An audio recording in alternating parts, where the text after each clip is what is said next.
All right, well, I have 3 o'clock at this point. I know that folks will still keep popping in here, hopefully, as we continue to get started. But welcome to week 2, everyone, for our Diversity and Inclusion webinar series.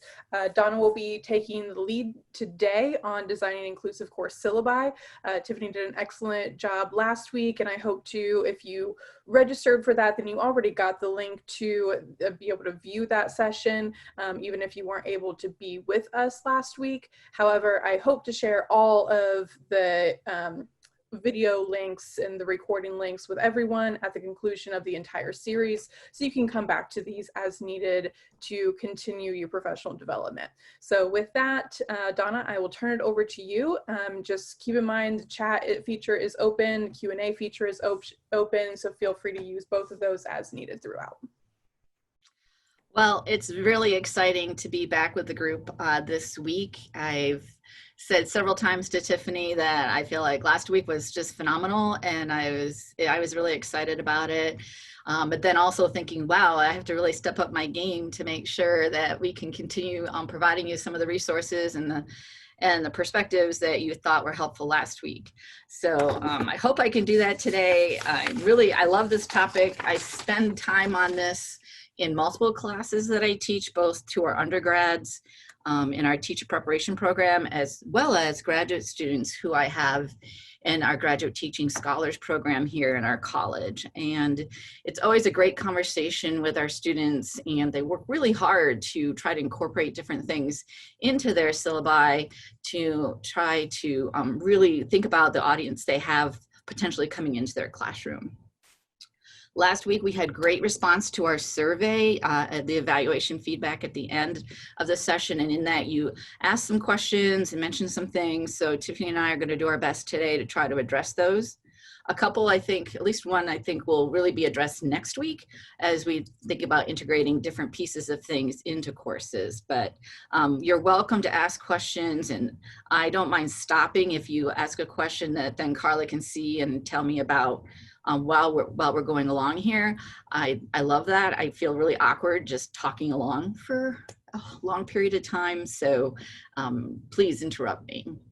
So with that, then this is what I'm really excited, and I really enjoy this. So I hope what we can do is provide you some things that you can incorporate in your class, your work, but also for those of you that are teaching future teachers, you're going to have a chance to use some of these things in those courses as well.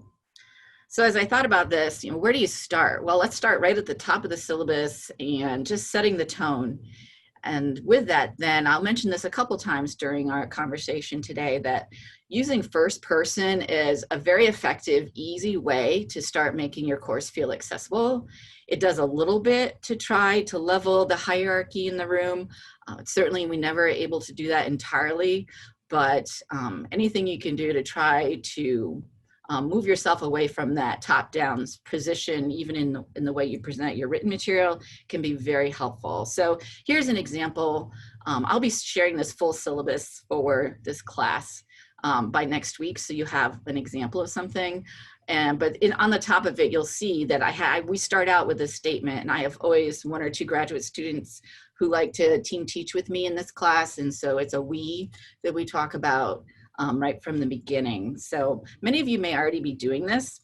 So if you are, that's great. I just want to make sure I mention the things and don't overlook small things that can be really easy to do, and make sure we make a point of doing them.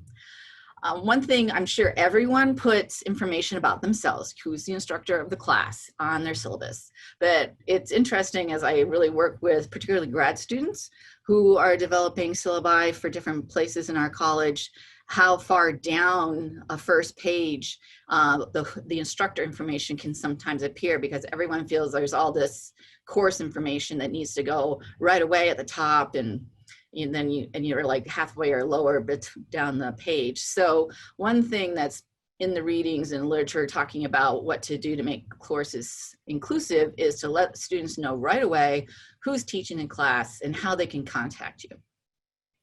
And there's a little bit on ADA and how to make sure you can make sure all this is compliant. We're going to talk about that a little later on.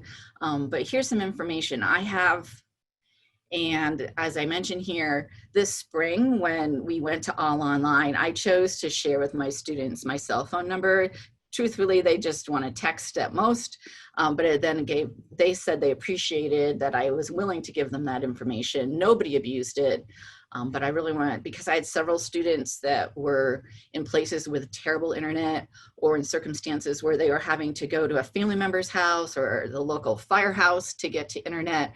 And so I really want them to be able to send me a note if they were having trouble. And a couple did, and it worked out well for those that had trouble with getting to class online. Should you add a picture of yourself? This is a conversation that crops up. I think in the coming semester, if you're doing any part of it online, you should consider having a picture right there. Some people, usually this is a friendly picture, it's not your formal picture from your faculty page in your department. So that's why I kind of just clipped my picture out of that one with Tiffany that I had at the beginning. The thing is, we talk about ADA compliance, you're going to want to learn to put a little text in there to explain what the picture is, so that if a student is using a text reader of some sort, that doesn't get all conflobbled right there. So I think you should, and then if you do minimal ADA, that might be one of the things you use so that the text kind of rolls along on your page. Oh, I should also mention, pronouns. Some of you are already doing this. I can see that when we participate in Zooms and in your email communications. If you haven't started doing that, it is something you want to consider. And the reason being that, I'll talk about this a couple of different times also as we move through this. How do students who are a minority identity figure out who the faculty are that they can trust, or who are safe, or who are really interested in making sure that they're accessible to students? And there's just little subtle cues you can give that help a student figure out, whether or not they can come to talk to you. So whether or not they identify in the LGBTQ plus community, if a student sees that you acknowledge that in your information about yourself, and they might be maybe a first-gen student, then they can see that you are really conscious of the fact that there's going to be underrepresented identities that in the student population you work with. So it's not just for the students in that community, it's for all students to see that you really are trying to be there for all students in your group. Here's an interesting thing, and I start out with this because I'm trying to lay out like maybe where these things are in the sequence of your syllabus. Here at Virginia Tech, we've worked really hard, and by we, I should clarify that. Our Native at VT student organization, as well as our Native Faculty Caucus, have worked tremendously hard over probably 8 years to try to work on the acknowledgement of the land on which our university sits. And with that, then we have moved forward so that we have this official land acknowledgement statement.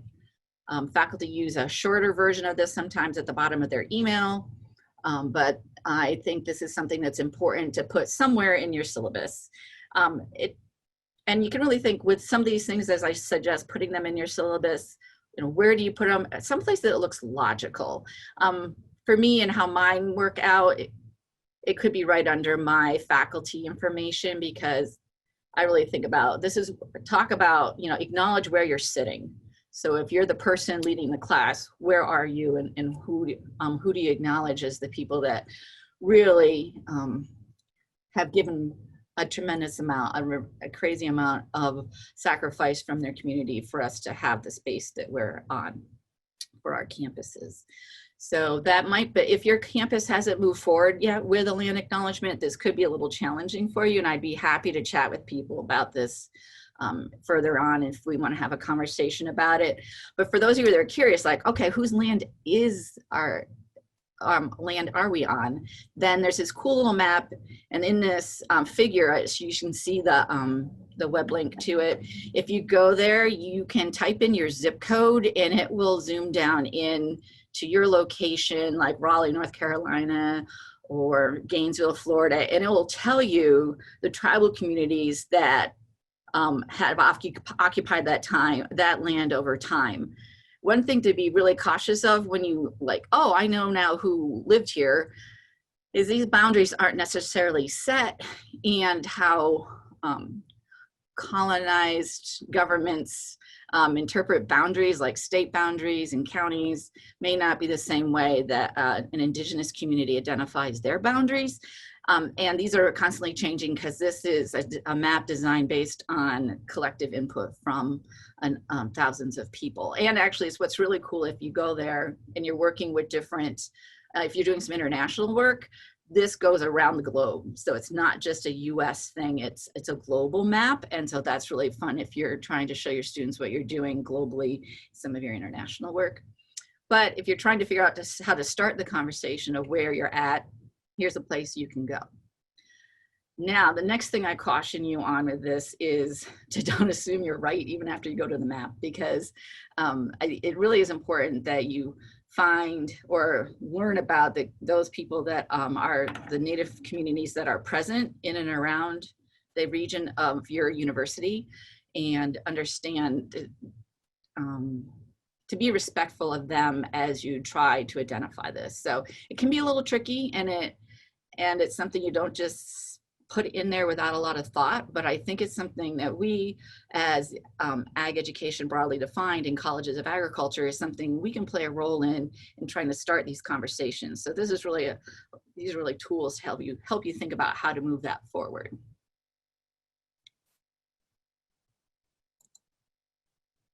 So then moving down, usually we list our required text somewhere early on after I'm skipping objectives and course descriptions, of course, but somewhere you're gonna list what are you requiring people to read for class and perhaps purchase. So a couple of important things. I'm gonna start by just looking at these books on the left. As you look at your list of text, who are the authors? Who's represented? What is the ethnicity? Are there people of color? How well are genders represented in the books that you're choosing for students to read? And it doesn't have to be overblown in any direction, but you really need to think about here, as well as we talk about early childhood development and helping students understand identity, that it's important for our children's books to reflect different people of different backgrounds and identities. And it's really important that when our students come to college, that then we are offering them the opportunity to read the scholarship and of the scientists that represent different communities and not just all of the white males. So here's an example. The ones on the left are books for my one course on identity and inclusion. And so Farming While Black is an African-American woman. Then in the Shadow of Slavery is a female, but is a white female author is the lead author. So that's an acknowledgement. I have that. I can't do this. I love this book. So I end up putting it in there, and I've debated it, but I'll talk about it in a moment. And then The Fresh Fruit, Broken Bodies is a white male author.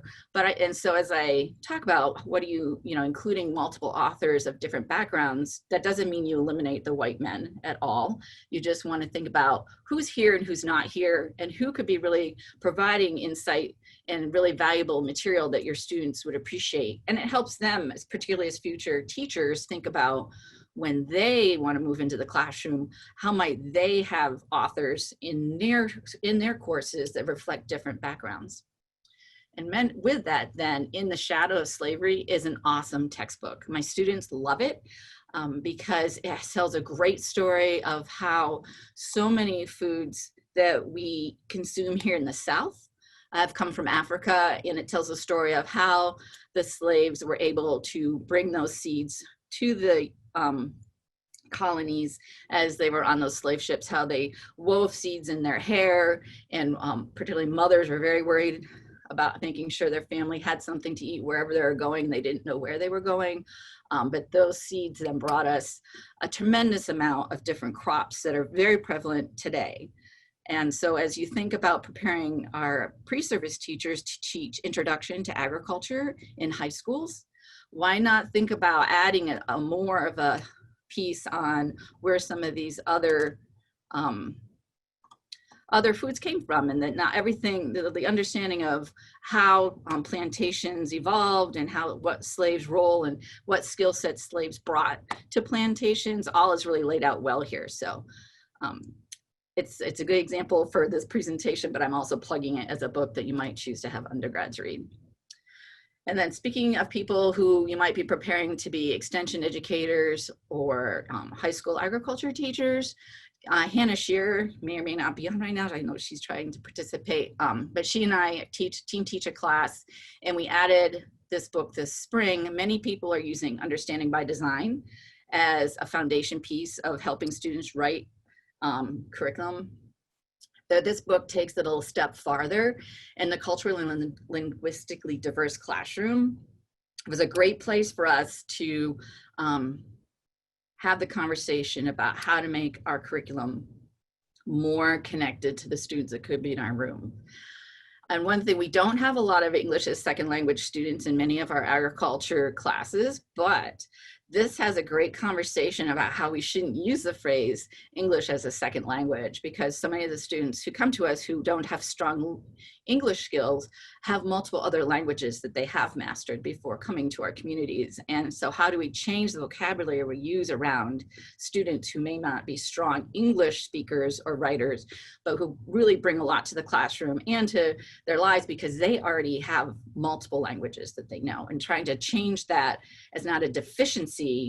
They really are, they have these strengths because they're learning multiple languages.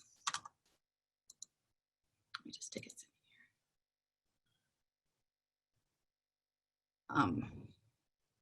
here. Okay, so if somebody lets me know if there's something in chat that I should respond to, that would be great. So those are some books to think about, but just thinking about who your authors are. And following up a little bit on conversation that Tiffany started last week regarding economic access for some of our students. Really an issue is whether or not students can buy the books for our classes. I work really hard to make sure my class materials are accessible. They're really low cost books. Also, one of these books is also available in our libraries so that online, so that if a student is sitting on our campus somewhere and accesses the library system, they can receive an electronic version of the book to read instead of having to purchase it or even having to take it out of the library. And another thing that you can think about is OER materials, open educational resources. If people want to know more about that, happy to have that as a conversation on the side. But choosing textbooks that may be free online to students that are developed by faculty and students from other places in the country could be a really great way to address the concerns we have with students' access to purchase books. So I'm going to revisit the comment of writing in first person. And even the example here, this is an assignment in my class. And so it's written for me to the student of what I would like you as a student to be able to do and my expectations of that assignment, instead of just saying the students will do this or the students will do that.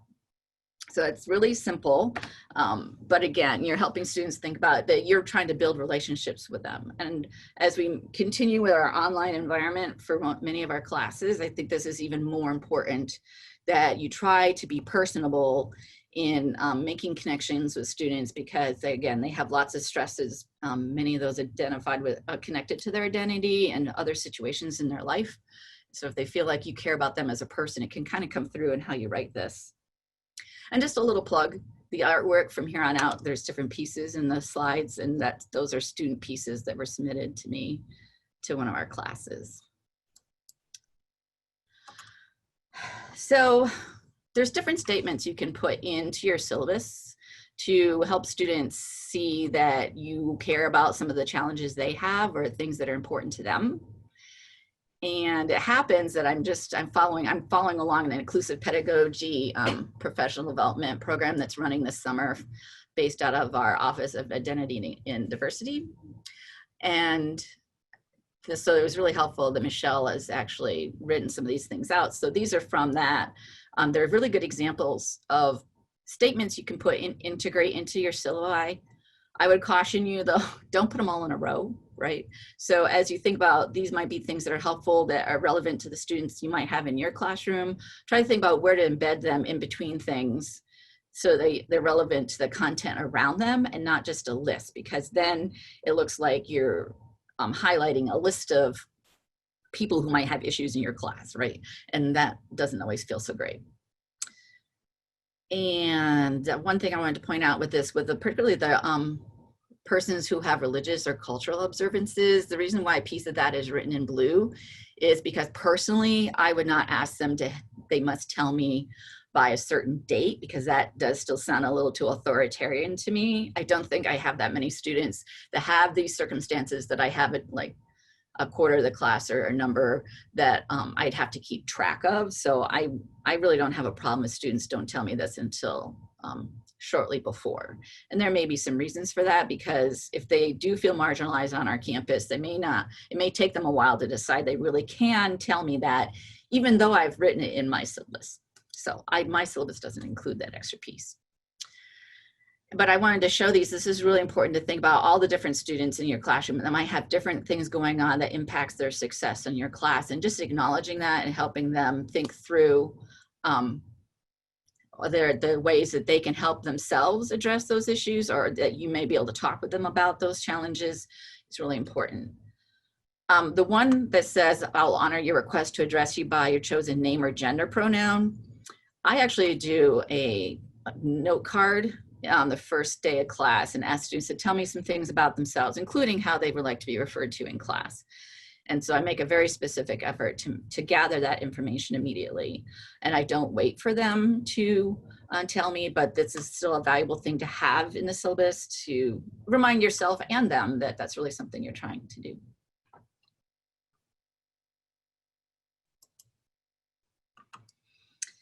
Another thing I do, which has worked out really well, is I had them co-create our class expectations. And this can go in your syllabus near your assignments and your grading policies. And so what you can do, what I've done with this is this is like a first day activity, is to do some group work.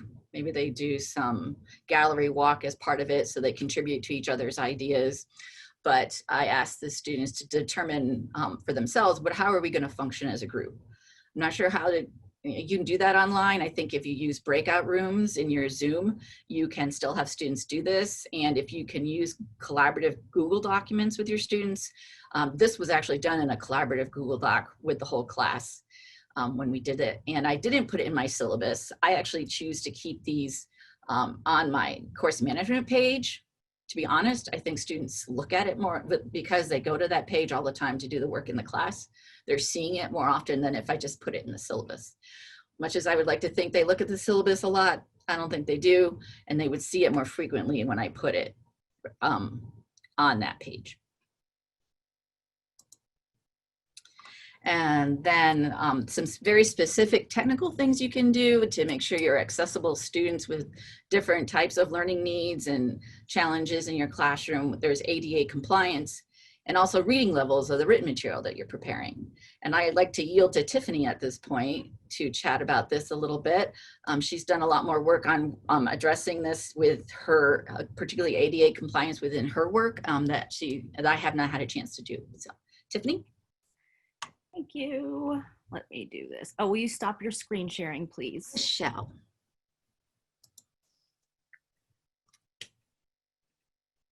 All right. Oops. So many buttons. Okay. So as Donna shared, I teach mostly online now. And so here at Virginia Tech and perhaps at your university, you or I had to go through several levels of training to become, I have no idea who made this name up, a master online instructor. Take that title with a grain of salt. But as part of that, we were immersed for semesters at a time in designing and developing online education.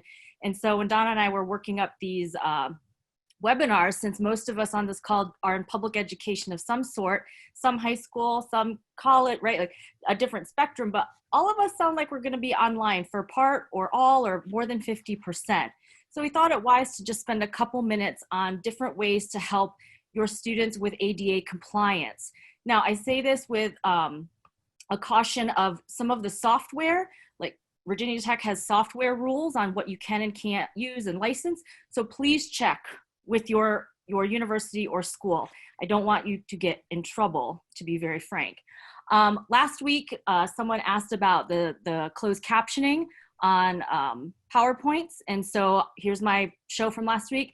If you go under slideshow, you'll see always use subtitles checked, and then you have options. Do you want them above, below, on the side? So there are things that are just super easy clicks, as long as you can find it. And I always just Google things, quite frankly, because I can't always remember it if I've only done it once. So that's why Google exists for me most of the time. We talk about course management systems as well. And so we use Canvas in Blacksburg, or at Virginia Tech. You may use something different, but they are giving us all these built-in features now and helping us figure out if our modules and the things that we're putting in there are accessible to students who may not see as well, or they don't have a PDF converter. So we want to consider offering it in 2 different, file types or something. So take advantage of those different tools that are built in. Canvas flags PDFs because they can be really hard to read. And I'm going to show you a tool that can help you get around that. So take advantage of those things. I design a lot of surveys because I do a lot of evaluation work. Qualtrics will also help you out with that. They will go right in and tell you. Thankfully, this one is the evaluation for this particular webinar, and I scored great. So that's very exciting to me. Sometimes it doesn't look nearly as good. A few things. Move this. I was laughing with Donna about this, about when we drive back and forth to New York, it's like 9 hours. It's not a short haul. And so what do you do? But I grew up with a father who's dyslexic. And so all growing up, we used to read to him the instruction manuals for all the equipment. And when I was young, I thought he was testing me, and I was so mad. He'd make me read to him all the time. I found out later as an adult, he's like, no, if you read it to me, I remember it. If I read it, I'd still be sitting there. And so even as a child, understanding, that not everybody understands the same. So I encourage you to try this maybe on your next road trip. Voice aloud, if you preload it, just like you would your podcast, with that file of papers that you haven't had a chance to read, those manuscripts that you needed to review so you can write your syllabi. Voice aloud is one option. There are many. I like this one. You may go, hate it, I want something else. But this is one way. You load your PDFs and it will read them back to you. A riveting car ride for anyone riding with you. But again, something to really help students and perhaps yourself make things much more accessible. Something else that I've started using, and for our K-12 teachers, you would have to make accounts. And I know because your students are under 18, there's legalities. So again, please check. I've started using Otter AI. When I do audio recordings for my online classes, I will record them here or then lay them over into my PowerPoints or my screencast, whatever you have going on. And it will transcribe that for you. Subtitles and closed captioning and all those are about 80 to 85% accuracy. So you will have to go back through them. But again, if your university has a license, it pairs up with Zoom. It will sync to your Dropbox. It will do other things. But if your university doesn't have a license, you have to investigate that. So again, I don't want anybody to get in trouble as a result of it. There's also paid accounts and free, there's all kinds of different tools for it. But it does help you. You can run it right on your laptop. You can run it on a phone, anything that has a microphone. And then as you're recording your lectures for this fall or your sound bites, it will automatically transcribe them. You can go in and clean them up, for the funny words that nobody can really understand, some of our technical terms, and then upload those along with whatever other media you have in there. The last thing, and some of us, this will be a lot of review, it's just a good reminder for me more than anything, that when I want to design a syllabi, Donna talked a little bit about where to put things and what have you, which is really important, but then we want to check how accessible is it? Are readers going to be able, to understand it? And so you have to turn on this feature. So if you haven't, it's in your preferences. Let me do this. You want to do it? It's going to think really hard today. You can go into your preferences and change this. It's under the spelling and grammar tab in your preferences, whether it's a Mac or a PC. And so it'll give you all the word counts. Now we write manuscripts, so I was like, how many words? But down at the bottom, if you turn on readability, Flesch Kincaid and Flesch do readability indexes. Flesh reading ease, the lower the number, the more advanced the readership. So it's opposite of what we are typically used to.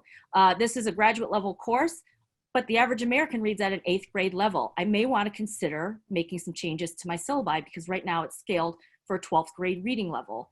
And it'll also tell me how many of my sentences are passive or not very clear, which again, 18% is not bad, but I can do better, right? And so these are just good things that can remind me. As you look at making your syllabi accessible and some of your other documents as well, you can look at creating alt text. Donna was talking about that. I'll do this.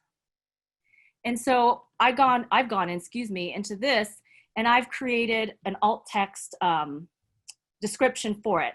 So if somebody who has an issue with sight or screen time, or they just prefer, right, to listen to things and not necessarily spend 8 hours at their screen, you can make all of these adjustments. The other nice part about Microsoft Office, because I'm just trying to go with what I know most of us have access to, is you hit the button under review and it will help you out. It will also read aloud. Again, Dr. Tiffany A. Drape, she, her. There you go. 270. So if you have folks in your classrooms who are splitting time with siblings and who gets, the internet connection and what have you, they can download things, and if they want to access them later, they can be read to them.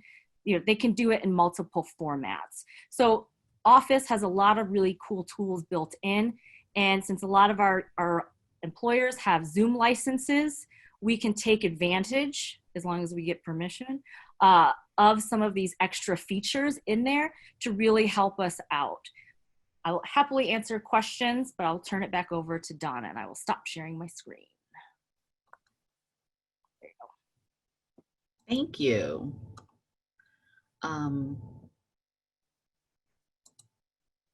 Questions. You can definitely pose them in there. People are asking some good questions. And Carl is doing a great job of addressing some things. So we knew that when we're going to talk about designing your syllabi and trying to make them as friendly and engaging to as many different groups of people as possible, that is a pretty straightforward discussion, and it's pretty linear, as we just talked about, and it's one document. So it wasn't going to take us our entire time today. So it's really great we have a chance to then revisit some things that we started last week, but also address some of the questions and things that people posed to us in the survey, which I think were really helpful. And I see it as going the next step. So you have your syllabi gives students the signals that you want to be inclusive, you're trying to really understand and support the different students who are in your classes and perhaps in your department, in your program. But then what do? You have to go on and kind of back that up. If you say it in print, then how do you behave as a professional in working with your students to then practice what you're saying you're doing? So Tiffany introduced this figure last week.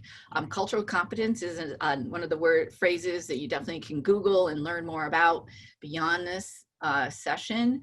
But we really like to emphasize, and the reason why we design it this way is that every time you say, oh, well, I have cultural competence, to me that sounds like there could be an endpoint, and that scares me because, and particularly with what we're dealing with here with understanding cultures and different identities, if you think you've arrived at some point of really understanding, you haven't, and that you're just kidding yourself, and it may impact then how you interact with others and how well you then really are able to be supportive. So we wanted to take some time to address questions and just go a little farther with how can we work on this cultural competence as professionals in agriculture leadership and community education. And with that, I want to share with you just some different things. They all kind of flow together in some form or fashion, but so a couple of the things we're going to talk about, a couple of slides are challenging and seem uncomfortable, but then there's going to be some slides that are easier. And this is one of the challenging things. Working on your own cultural competence. This is an individual responsibility. And I say that and emphasize that because what can happen is a majority person, a white faculty like myself, might be thinking, wow, what is going on with the all this emphasis on the anti-racism, Black Lives Matter, what am I going to do? How am I going to address this in my classroom? And I might turn to a person who I think really can provide me really great insight and know this far better than I. So that might be a faculty member or colleague of color. But that is really a problematic thing to be doing. One of the quickest things you can do to understand your role in really becoming more competent in working with different cultures and identities is recognizing it as your responsibility to doing your own work and not asking it of others. This invoice, this emotional labor invoice, is something that Tiffany actually shared with a group of us here in our department last week, just as we've been talking about the burden that's placed on our minority faculty when we have such small numbers of minority faculty in our college, and then we only have one minority person of color in our department. And so how do we be cautious in how we do our work and what we ask of others? Certainly having conversations where we're all contributing to the conversation about equity and identity and race.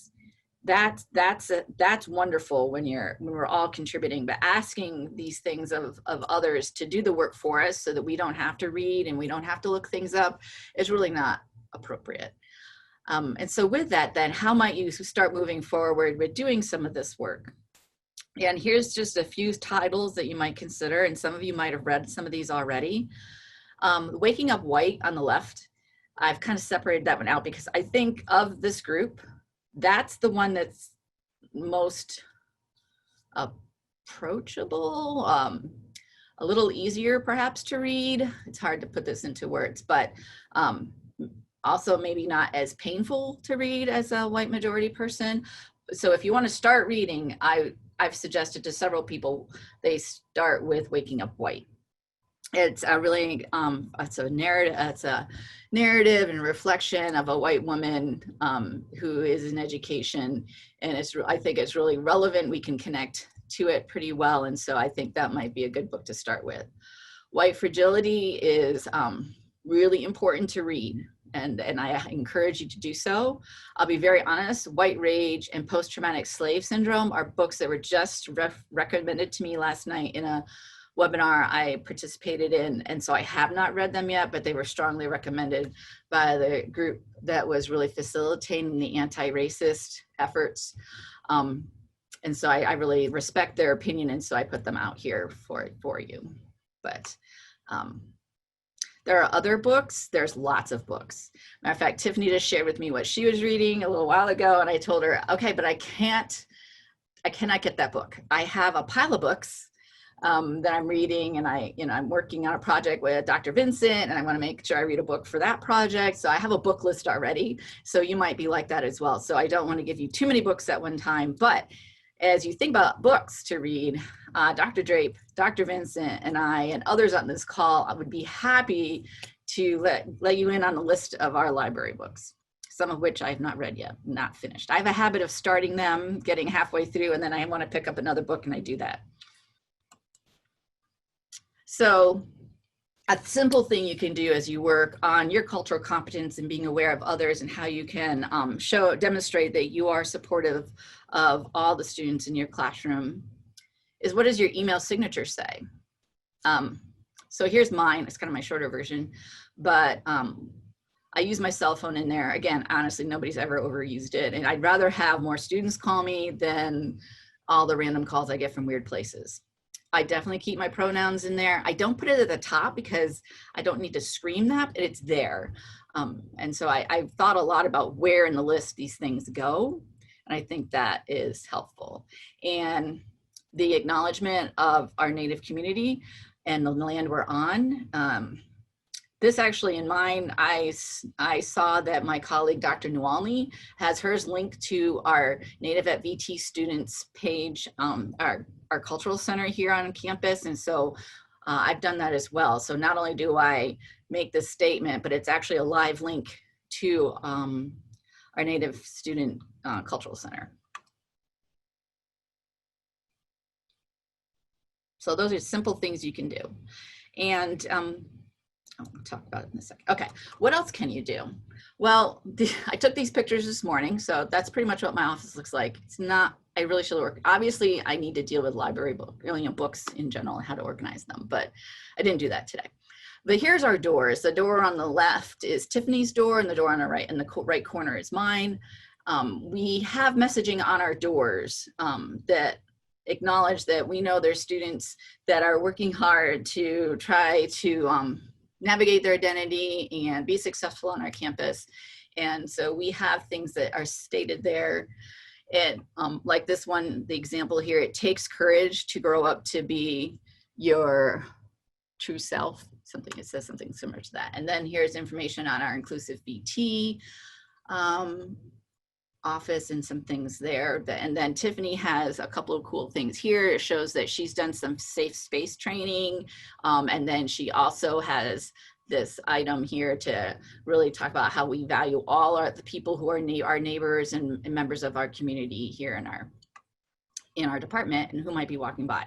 Then I took a picture of my office because I'm the co-advisor to our Students for Cultivating Change organization, which is designed as part of the Cultivating Change Foundation nationally.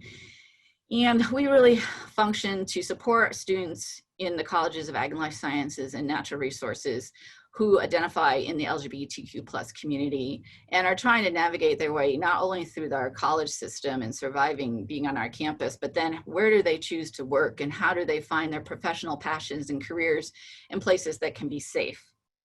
And with part of my work in that group, we bring different folks to campus, and one was an awesome person who is the director of the TREES organization, which works on transgender education in rural communities. And as a transgender female, Megan visited with my classes and met with students in our organization and talked to us about things. My students who were intending to teach somewhere and somehow really wanted to know more about how they can show folks that they are a safe space without having to constantly talk about LGBTQ+ specifically, because that's not always that helpful. And she said what she looks for is other signals like flags or anything in a room that indicates that a person acknowledges there's people different from them and that they respect them. So my office has a Cherokee Nation calendar that was given to me. This thing I brought props, but this statue that's on my table there, I did pick this up in Senegal, and to me it's very meaningful as a woman reading and carrying a child. That speaks a lot to the work I do and the things I try to do to support people and advocate. And so, you know, just having that, I was so excited. Rick's on the call and I'm sure he's laughing. When I saw this, I couldn't buy it fast enough because I couldn't wait to get it home and have it in this office, so that it was a signal of the importance I place on different identities and the challenges different groups have in acquiring their education and teaching others. And then this other one, I have to just give a plug to this little thing that's on my wall that I think is fun. And it's very, very meaningful. And I have a colleague, Dr. Mayhai, who did her whole dissertation around these statements of, I will not act indigenous in class. And to me, that speaks strongly to what I'm trying to teach students, is how do we ensure that our students don't encounter these circumstances in our classrooms. And so there's things I have very purposely put in my office to help people see what are the things I'm working on and are important. Learning vocabulary. And yesterday was the International Non-Binary Peoples Day. So there's lots of vocabulary across all the different identities that we're thinking about and the people who are marginalized and minorities on our campuses. But here's just an example. Since it was Non-Binary Peoples Day yesterday, I chose these. And these might be things you could look up as we Google and teach ourselves things. The gender unicorn is something that's used a lot here in our inclusivity trainings. And I use this in a couple of my classes. So I'm not gonna go into all this because that's like a tangent to the whole conversation, but if you Google gender unicorn, it'll give you a great breakdown of all this terminology and explain it really well to you. But it is something, you know, I use. I don't spend a lot of time on it, but it is a piece in our teacher preparation program. And then I want to just mention this, and this is very important. Like, okay, so those are the things you can do to be proactive. Here's something you should not do. And I'm being proactive and helping you not make sure you don't do it. Do not call yourself an ally. That is not a title that a majority person can just bestow on themselves because they've worked hard on their cultural competence and they're learning the vocabulary and they're integrating these things in their classes and are advocating for students. You cannot title yourself as an ally. Allyship is something that's gifted to you by others who, because of your work, they recognize that you are their ally and they then call you an ally. But it's pretty darn offensive if you just start calling yourself an ally without having that gifted to you. So avoid that. When someone does refer to you as an ally, that's very meaningful, and you should feel really great about your work as an educator, because that's bigger than an award. That's real recognition of sincerity and trust that people have in you. And then as you think about, okay, I got to keep working on this, I have a long way to go. I always think, I had a conversation yesterday with one of our native students, and I was talking about something I was going to try to work on. And I said, I just feel like I don't know. And there's a lot of times I just don't know anything. But I keep working on it, right? So here's something you could do. You can look, this is another thing you can Google, and it's a very cool article and guiding suggestions on this 20-day racial equity habit building that can be really relevant across different identities. And so that might be something you work on, maybe just 7 days. And the webinar I was on last night challenged us to do this for 7 days until we meet again next Wednesday night, is to what are you going to do each day to work on your habit of advocating for racial equity and really working on a lot of these issues in identity and inclusion. And with that, then I would like to say that, well, I've talked about different groups, and even last week when Tiffany was talking about what we reported on, she reported on as part of the survey findings, all these things that we do that might be like pointed towards the inclusion of a particular person, I really believe they help all my students who show up in my classroom feel valued and included. And I can see where that really makes a difference to my majority students too. It makes them more comfortable in my classroom, and they talk about that when we talk about the class, and even when I ask them like feedback on what to do differently, they notice the things we're doing in class to be inclusive, and they think it's important, and it makes them feel good about being in the classroom as well. So there was a reading, it's very basic. It's one of the, I use it just to get my students thinking about and having an inclusive syllabus. And I think Carla is going to put that in the chat. And then we also have the webinar feedback again, that like similar to last week, although this one will be a fresh one. So you can add to it and ask us questions about things we've talked about today, things we're going to probably talk about for the next few minutes. Yeah, if you would please do that, then that will help Tiffany and I. Next week, we're going to team up together to do some fun things, addressing your questions, and then looking about how we're integrating some specific identity inclusion topics into classes here in our program. So it looks like there's been lots of comments. I'm always curious, but I won't read them all. But if someone would like to help me out here. Yeah, Donna, some of the comments, I think that I've addressed some of the comments. Some people were sharing items, and I plan on, even if they just did that to the panelists, I will include those other resources that other individuals have shared with us as part of the follow-up email to this webinar. So I think that there weren't necessarily any questions presented in chat for you to start addressing, but there is one open question right now in the Q&A section, if you would like to jump over to that section. And as Donna is reading that question and getting oriented with it, just a comment to everyone, you can also raise your hand if you would like to ask us your question verbally. So please feel free to raise your hand at any point, and I will give you permissions to talk.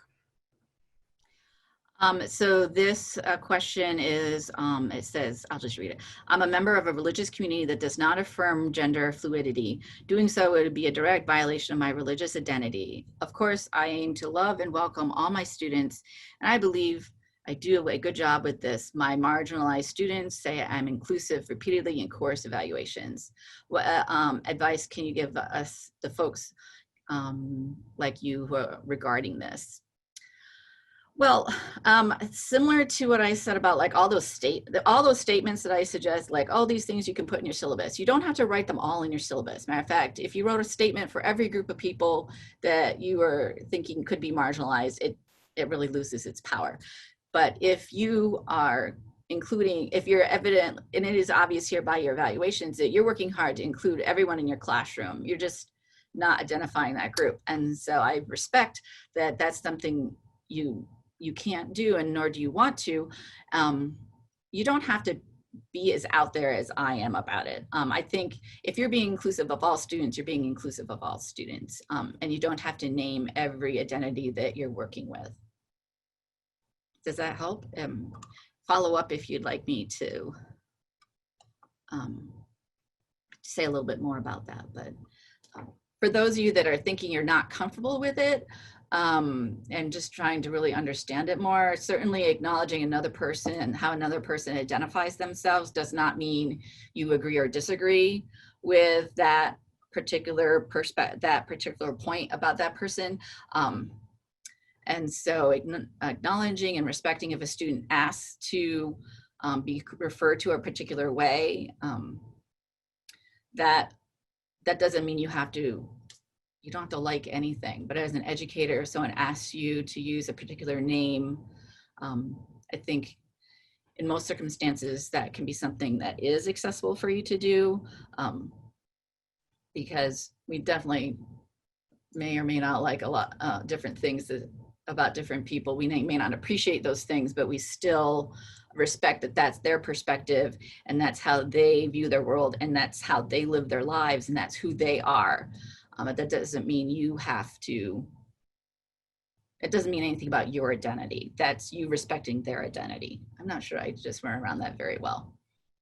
Tiffany, save me if I need help.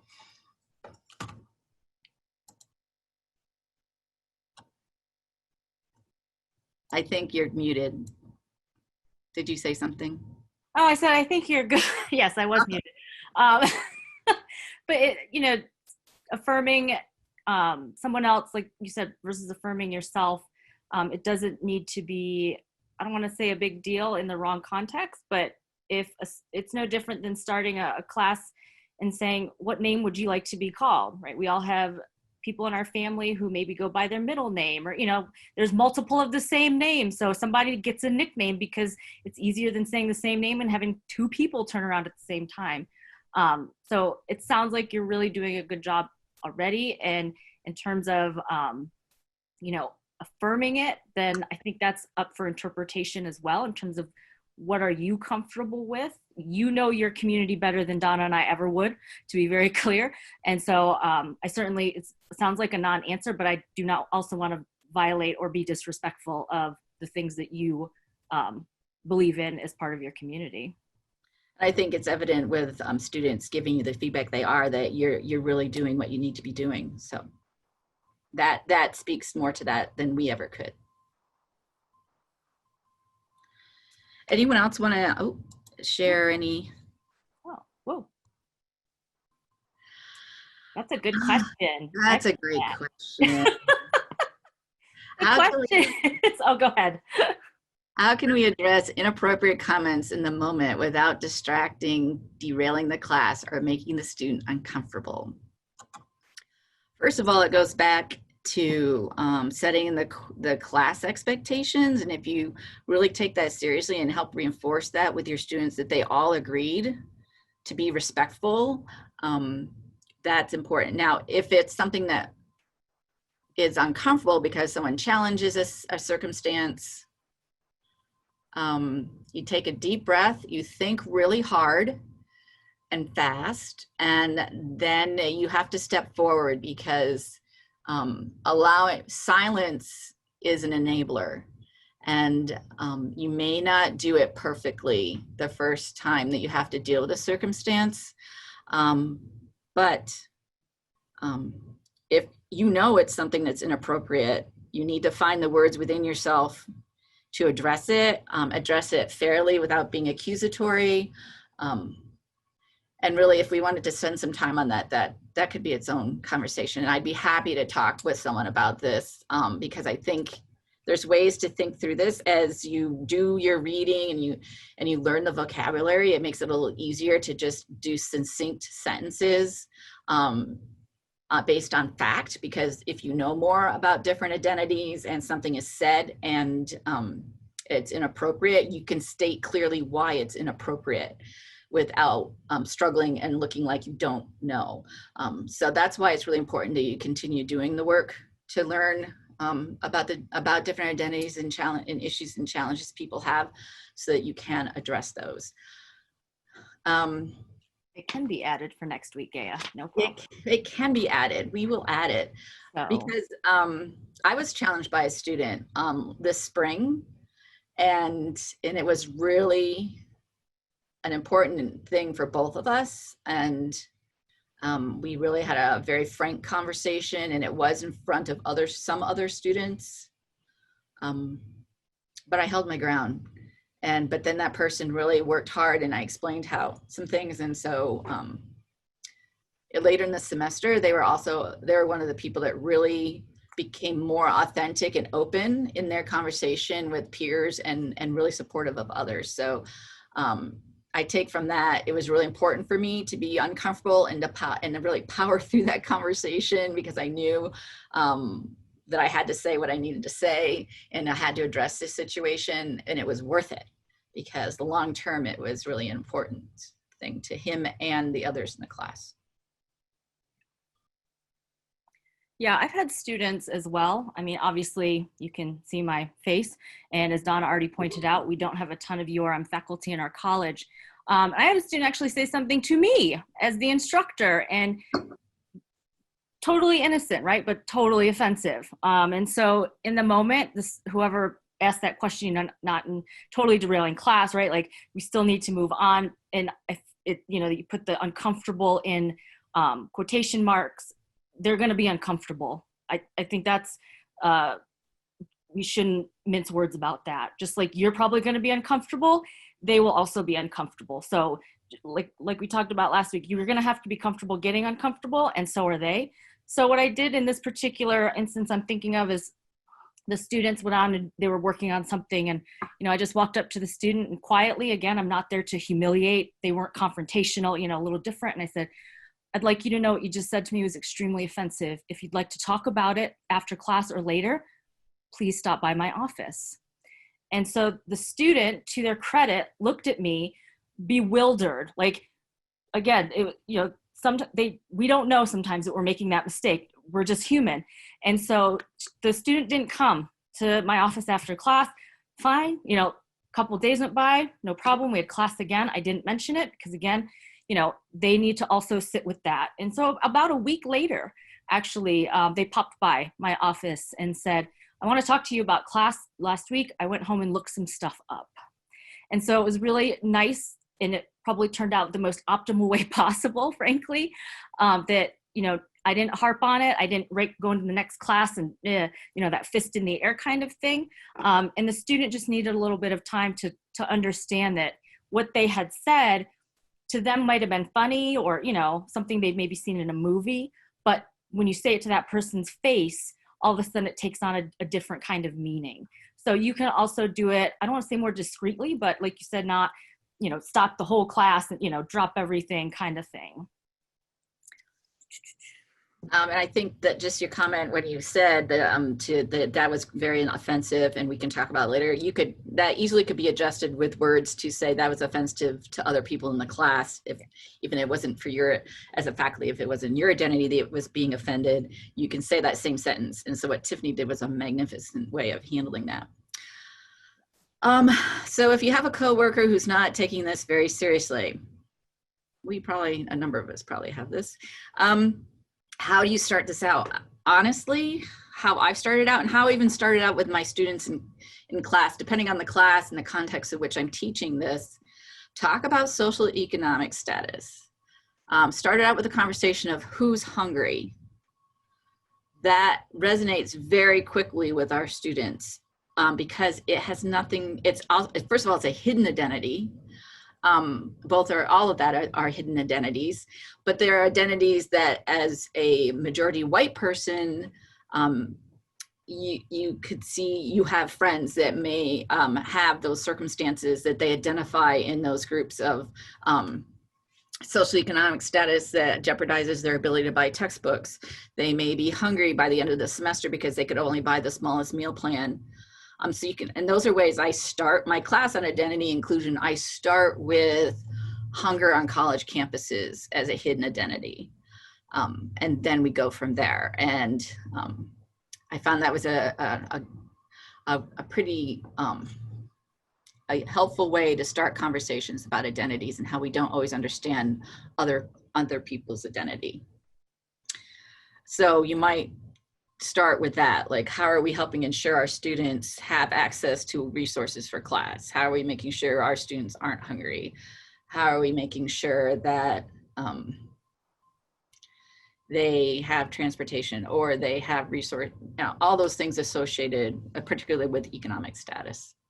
Because faculty are usually quick to identify that they have students, particularly in colleges of agriculture, from very different economic backgrounds that are different also than from other parts of the campus. So if you are called out in class because you said something wrong and they are technically right, you acknowledge it. Because this is a process. Like, that circle is a circle and it's spiral and it keeps going. And I really appreciate, I try to thank students for helping me and clarifying, because I'm not an expert in all identities. And I think this may sound too simple, but when I was teaching mechanics as an early teacher, I didn't always get everything right. I didn't always say it all correctly because I was an animal science person, but I could teach mechanical science, but sometimes I just goofed.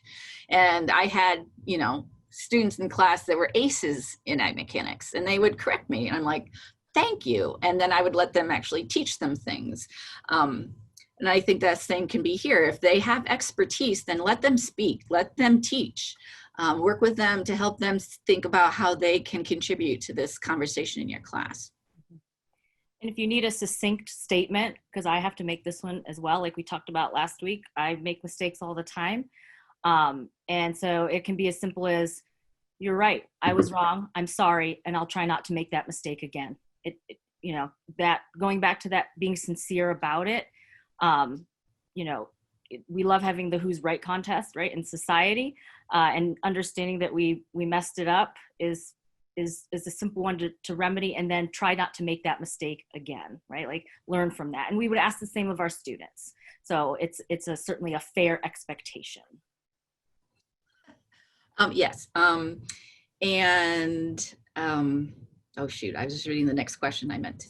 So yeah, a succinct answer, whatever. There was something else I can't remember because I went on to read this other question. Go for it. I was wondering if asking students, either domestic or international, where they are from is something offensive.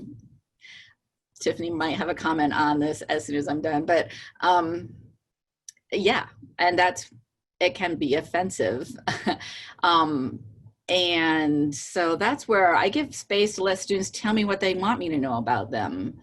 And unless they're talking about something specific like agricultural practice or something that's in a particular region of the world or a particular area or whatever their context, they might share something, then I can follow up if they volunteer something about where they're from in their participation in class. That's one thing. But asking a person where they are from is generally offensive. I would err on the side of caution. And you can word that, right, differently. In the handout that's in BT Works from last week, there is an activity, and then the student or the participant can tell you what they want you to know. Where are you from, for me, is a loaded question. I wasn't born in this country, but I am a citizen. But some people find it very, what's the word that I want? that they've been tricked by me because I have a Western European name, but I look the way that I do. And other times people will say, well, why are you trying to like work the system? Well, so it's one of those, you're damned if you do and you're damned if you don't. So you can certainly reword that and just let them tell you what they want you to know. If, you know, you're chatting with them later and they volunteer that information, then, you know, it's on the table, if you will. But yeah, it can be a loaded question depending on who the person on the other side of that or people, if it's a classroom full of students, is. Go ahead. We welcome anyone else to jump in on answering some of these questions or share in their experiences, such as this one. What do we do with an administrator or other more administrators who are clearly not inclusive, but who profess to be in public venues? They feel it's okay to express microaggressions in my presence about others, but proceed it with, I'm not racist or homophobic. Tiffany. I'm an associate professor who doesn't get too hung up on whether or not I become a professor, although my spouse is on the line and he would like me to be a professor. So to me, if that happens, I try to find a very courteous way of speaking up. But a part of that might come from me having been a state administrator for ag education, and I had to do this. I had very pompous administrators that made me crazy enough times that I really learned I can be polite, but I can be very direct. And again, but if you're in a circumstance where that jeopardizes you as an individual, I really respect that you might not be able to do that. Yeah, a simple statement of, I'm really not comfortable with that statement, or I'm not sure that I see it that way, can be something. But it is really difficult if they have with systematic power over you, so that you really aren't in a position to come to challenge it. But that's where others, like if there's others around who are in a different situation as perhaps associate professors or professors, that they need to step in and say something. And that's where all of us can do the work of realizing that if you see something, you need to say something. That's a real thing. So somebody has to be brave. Ooh, that's a good question. Has any research or follow-up been done on agricultural education majors and how they use inclusion in their classrooms? Stacy Vincent might have some work on that. Yeah. He left. He left. He's gone. So I think he has done some work in that area. Yes. We have not done as much because Hannah and I, there's no excuses for it, but we are behind Kentucky in trying to integrate this into all of our teacher preparation. But would others like to speak? This is Gaia, and Hi. she gave me permission to Yeah. be unmuted. So I did have a graduate student who is a current teacher in Kansas, and she researched diversity and inclusion perceptions of Kansas ag teachers.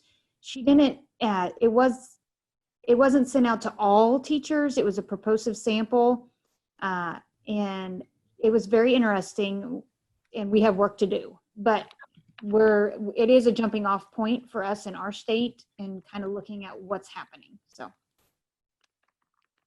she presented it at National AAAE this year. So you could find a proceedings document there. Great. So Stacy texted me and he says he is driving and he's the 502 number on there. So Stacy, if you have the capacity to drive, talk, there you go. I'm actually crossing the street right now, so I'm trying to keep from getting hit by a car. Well, don't get hit. So we have actually been looking at this from our students who have been at UK who are now doing this in high school. Is that what they're wanting to know? Is the results from it being integrated in high schools, or are they talking about it integrated in our classrooms here at UK? The question just asks, has any research or follow-up been done on agricultural education majors and how they use inclusion in their classroom? So it reads like teachers, public middle and high school teachers is how it reads to me. Yeah. So what we've been looking at is, and it's really tough to look at how their growth are, because all these questionnaires on this stuff is all arbitrary. And but if you look at the concern model, what we have noticed is that the students, when it is taught in their discipline area, not outsourced to another area, if it's taught in their discipline area, their concern level to actually try to address this issue goes up. So if they're an ag ed or ag leadership, extension ed, and someone in their discipline is actually talking about this and integrating it throughout the curriculum, the level of interest and their concern to actually teach those kids shoots through the roof.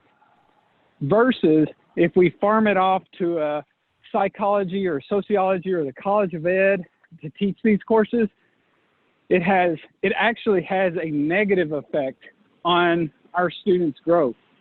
And so we have seen, since we've integrated it in every single class of ours, our numbers, our growth patterns of concern levels have shot through the roof. And what's amazing is the older they get, the higher the concern level. So teachers who are in their 5th or 6th year now of teaching high school that have went through our entire program, their concern levels now is higher than what it was when they were a high school senior.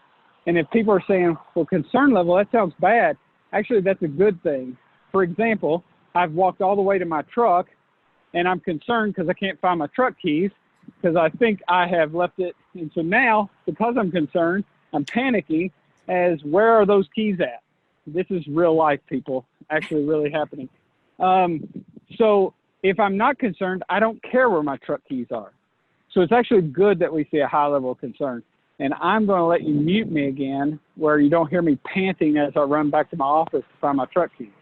There. Thank you. So we have a cool question from somebody about navigating politics, i.e. student questions, positions, responses that appear overtly or obviously politically based, inspired, charged, pick a word in there. And so our students actually want help with that too. So it's not just the adults in the room, it's also our students, because, you know, social media has never solved anything and it seems to be just as bad, if not worse. And so what I like to do is, you know, Donna talks about framing class, right? Like when we're building community, and then really, as long as you feel brave enough or you're comfortable sticking with those facts, right? Like, I don't think that we're Facebook friends. I don't care. I don't pay attention to it that much. But I always talk about facts, not feelings. And so as a scientist, right, we can oftentimes get our feelings, right? That's one of the great parts about being human and also one of the worst. But the facts, right? And if folks want to then construe the facts or parse them out, right? We've all seen media and they take 2 words out of a whole article and make that, you know, the worst thing ever or the best thing ever. So encouraging students, or even your pep talk, if you know you're about to have a tough class or something, because you're talking about something that's a little bit more emotionally charged for students in general, you know, sticking with those facts. Again, you're not there to change their mind, right? That's never solved anything. You don't want to, you know, butt heads for 50 minutes or however long the class is, but presenting those facts and then letting the students, they may never come around, if you will, or they may just, you know, they're feet in the ground and they're done. But you can only do so much. And then if it becomes confrontational, obviously then it's actually it's diffusing a confrontation, not necessarily about inclusion and diversity, or, you know, the other thing. It becomes something different. And that's where it's so important to keep reading and reading. And when you think you may not have addressed it that well the first time this happens, that can hopefully inspire you to do more reading, so that when and if it happens again, you have more facts to put towards the conversation and address it. So I've done a lot of reading around the topics that I teach in my identity inclusion class because I'm waiting for those challenges and I anticipate those challenges. And so I want to have facts and be pretty darn pragmatic about it.